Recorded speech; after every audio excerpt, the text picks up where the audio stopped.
The name of my book is Neither Nor, A Young Australian's Experience of Deafness. I have a confession to make. I'm no longer a young Australian. I met someone who read my book, and it was about 2 days ago, and she said, "Oh, you look much older than you actually are in the book." And I thought, well, my vanity was sort of crisis. I just want to say that this picture here is the front cover of my book, obviously. I didn't choose it, but I was 5 years of age when that photo was taken. And it was the same time when I lost my hearing. It looks a little bit ambiguous, the picture, but basically what I'm doing is holding up a cup. And I played a game of football, Australian rules football, in the backyard, and my team, North Melbourne, won, so that's why I'm holding the cup and drinking from it. But I'm not going to talk about the North Melbourne Football Club today. If you want to support the North Melbourne Football Clubs, please go ahead. I'm going to talk about the title, Neither Nor. I read a book called The Mask of Benevolence by Harlan Lane. And in that book, there was a line that it said something like, the hard of hearing belong to neither the hearing nor the deaf communities. They are culturally homeless. When I say deaf, I mean signing deaf. And when I say hearing, I mean fully hearing. So the title Neither Nor means, basically it means hard of hearing. So the main reason why I wrote it was because I thought that books like Harlan Lane's did not portray. Is it home? Is it fine? Yeah. I thought that the books that are written about deafness really focus on signing deaf, or they focus on the medical model of deafness, but they don't focus on what real life is like for a person who's deaf.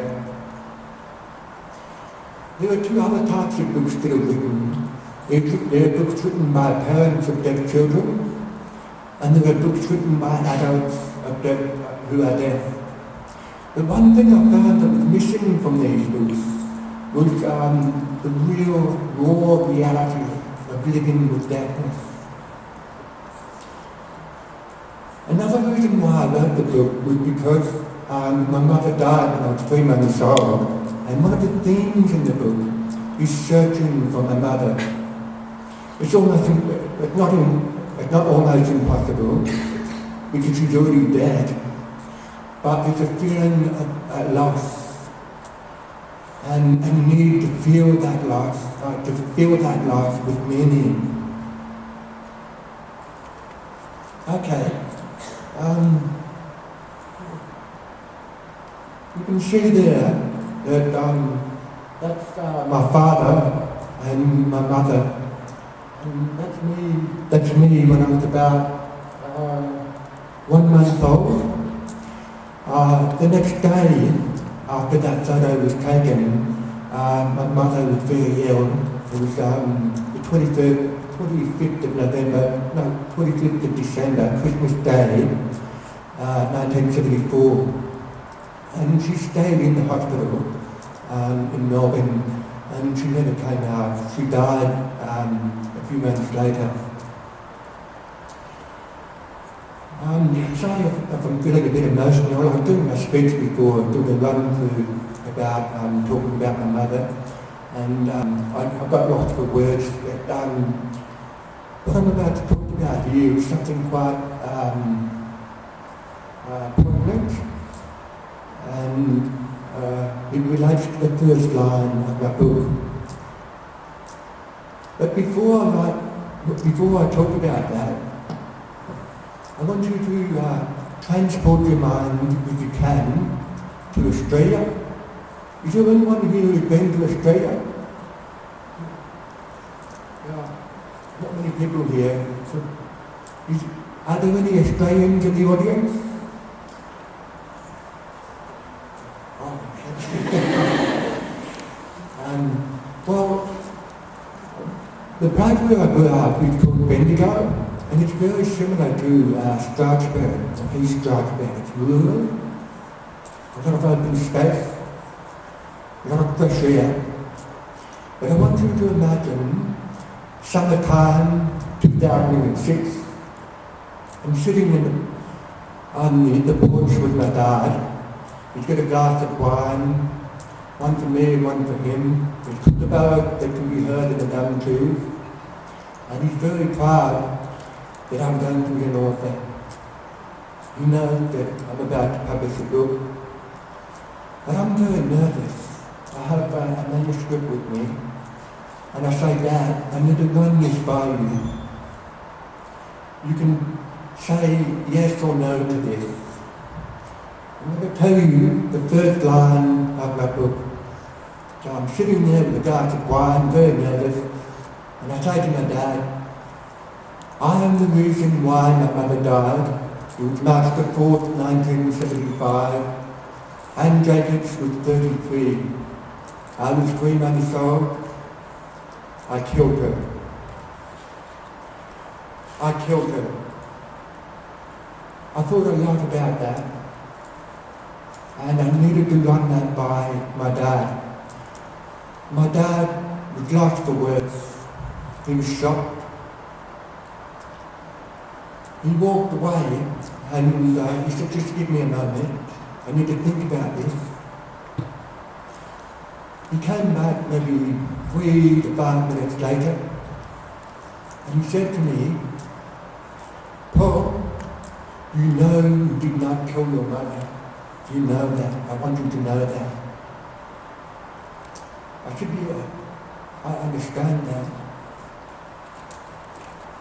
But then he said, keep the line. I killed her. My dad loves writing, he loves reading. And he sees the advantage of having the first line or first passage to draw in the reader. I'm going to talk to you about being an author and writing about raw reality.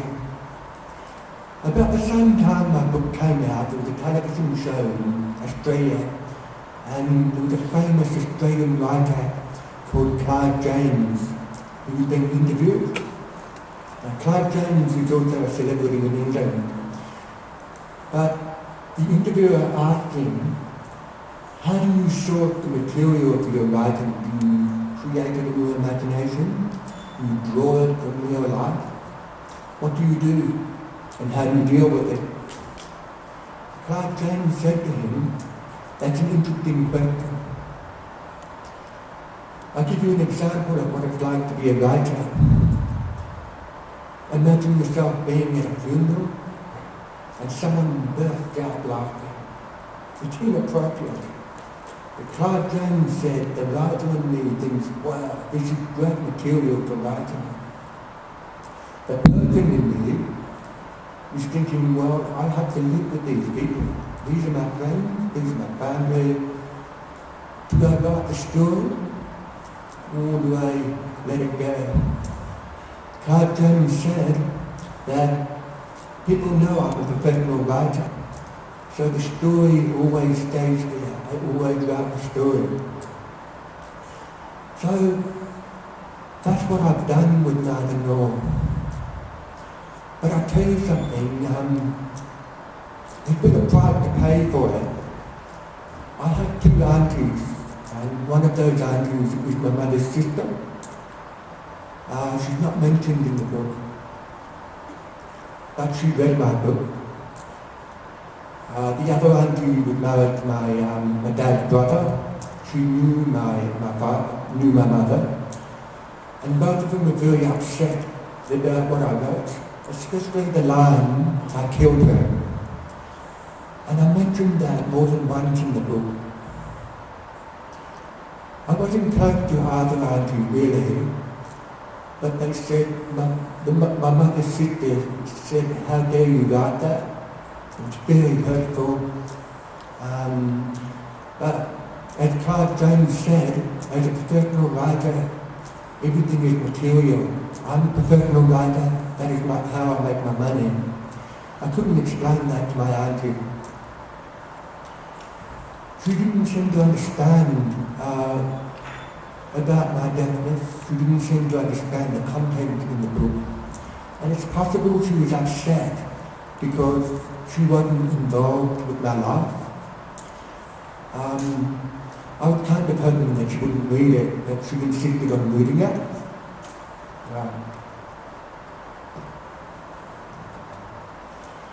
I'm going to tell you something else that's not in the book. What I'm talking about now is the story behind the story. Many of you have perhaps read the book, or will read it in the future, so I'll leave that up to you to read it. But something happened that was quite extraordinary about 2 years after Now the Law was published. I was cleaning up the house and I came across a box. It was pretty so big, and it was black, it was steel, and I knew that my dad kept his most important documents in the box. And the box was open. There were lots of papers in the box. I was thinking I probably shouldn't look, at none of my business. But there was one letter, an envelope there with canary yellow, and it was open. And it had my dad's name on it. And curiosity got the better of me. I had a look inside the envelope, and I was very surprised by what I saw. I recognised my mother's handwriting. And she says, "Dear Neil, thank you for the wonderful time that we have spent together. Thank you for being a wonderful husband." She also said that, "Neil, please find another wife that will look after my child or our child."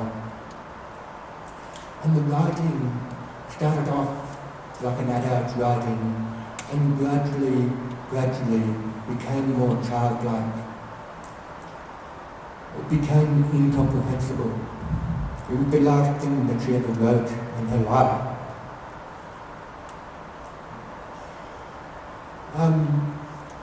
And there's this little childlike drawing in there, and it says, "Neil, I love you."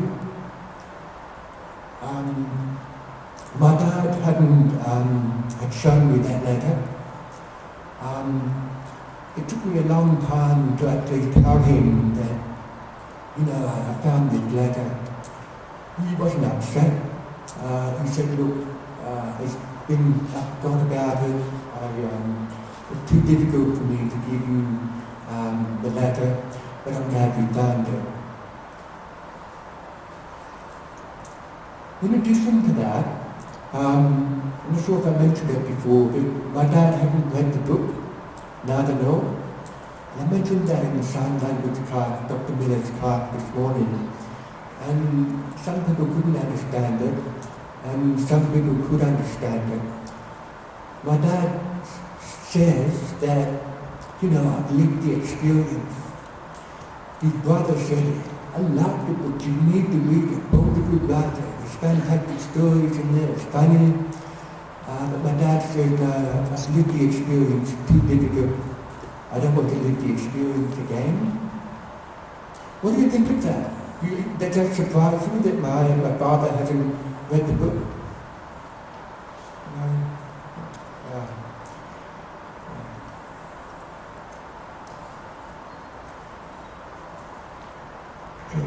I'll go back to the letter, my mother's letter. She didn't mention my name, and it goes back to that line, "I killed her." When I read that letter, it was the last thing that she had written. I felt a sense of survivor's guilt. I mean, she could be alive if I wasn't born. A child doesn't choose to be born. I also thought about my relationships with women. I thought about how my friends who had mothers were quite lucky to have the support of a mother and to learn about women in a very easy way, to absorb every day how women are and how they behave. Whereas with me, I had a father who was a wonderful support, but I had to learn about women in an artificial way. I had to pursue friendships with women. I had to learn from the ground up. And that's what I talk about in the book. You probably noticed there's quite a few mentions of my relationships with women, as teachers, girlfriends and friends. And I think that it's important to create that awareness of not having a mother in my life and how adversity can eventually be overcome. Right.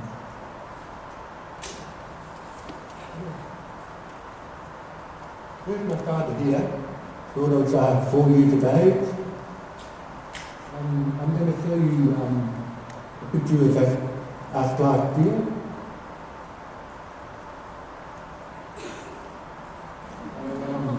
There's my dad now. And that's in Bendigo, in Australia. The porch there was where I had the conversation with my dad about the first line in the book. My dad's 74 now, and I'm looking forward to seeing him in maybe 2 weeks. I'm going back to Australia via Canada and Austria. You can probably see the matching hats, which looks a bit nerdy.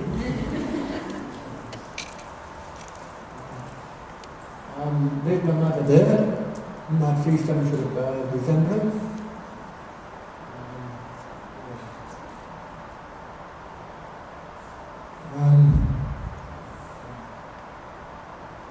So I'm halfway through my talk now. I've talked about my mother. Now I'm going to talk about deafness, which is half of the reason why I wrote Neither Nor.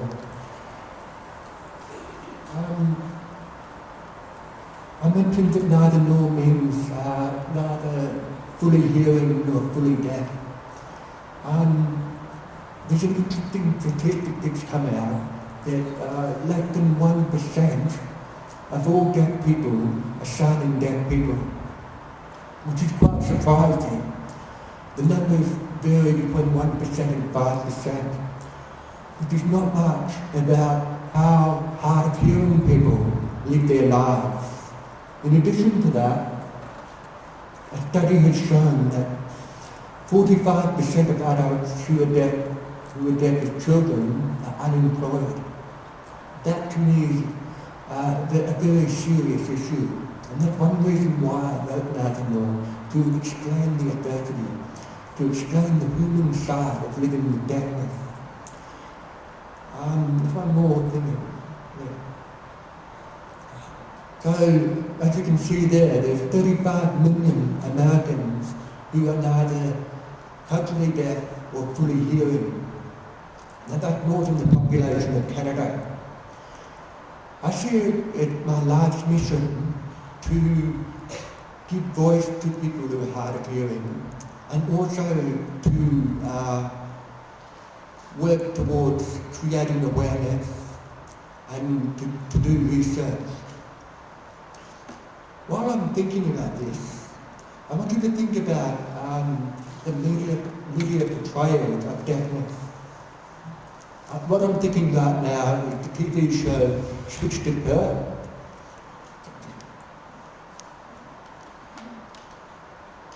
Thank you.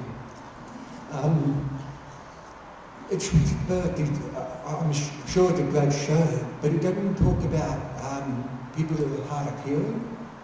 And a lot of TV shows and movies tend to portray deaf people as purely silent or don't have a voice.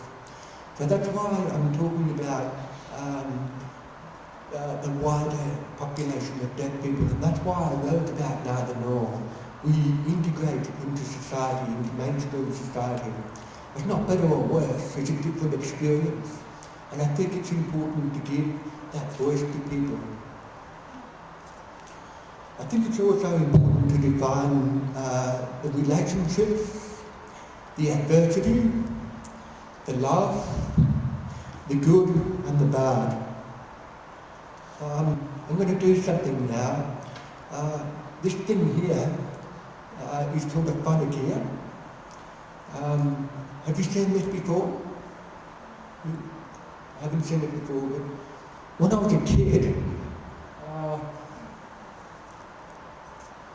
when I was that age, without a beard,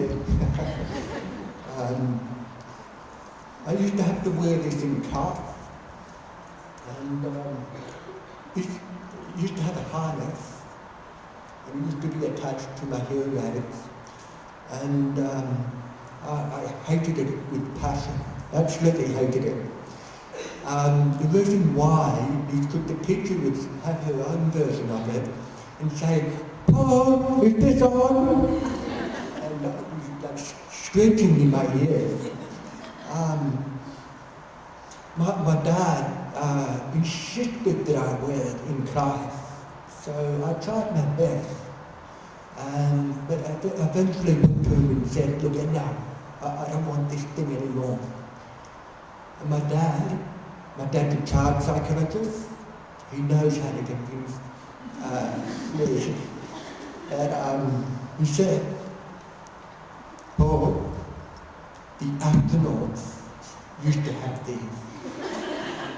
They use this when they go to the moon, and when they're in space they communicate with these phonic ears. Isn't that amazing?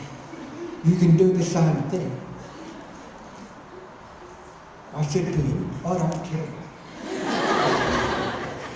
I want to play cricket. I want to play cricket for Australia."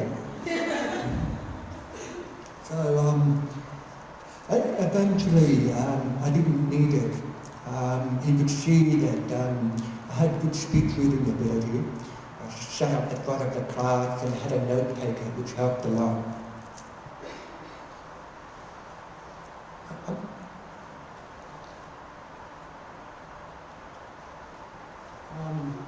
Got my cup a little bit here.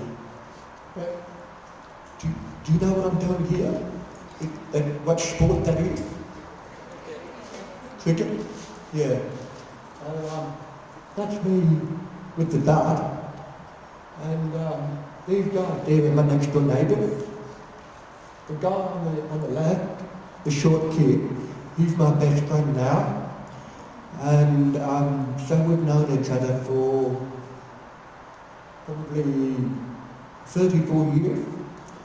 And I'm looking forward to going back to see him in 2 weeks. It's my 40th birthday coming up. And his name is Anthony, and he's just become a father. Speaking of which, I was talking with him and his wife on Skype, and about his wife said, "Now I have a son who's 3 months old, as old as I was when my mum died. I realised how tough it must have been to you growing up without a mother, but without that female influence." And then Anne said, "Now I'm a father, I really, really look up to your dad for what he's gone through, having to raise a kid without a female influence, not so much a female influence, but a wife and a mother." Now, I'm coming toward the end of my speech now.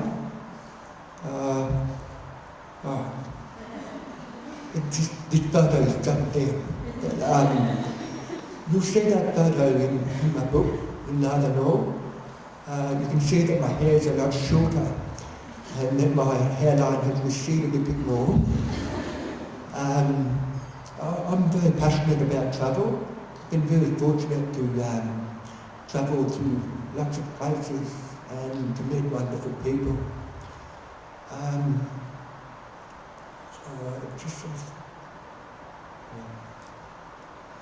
Before I end my speech,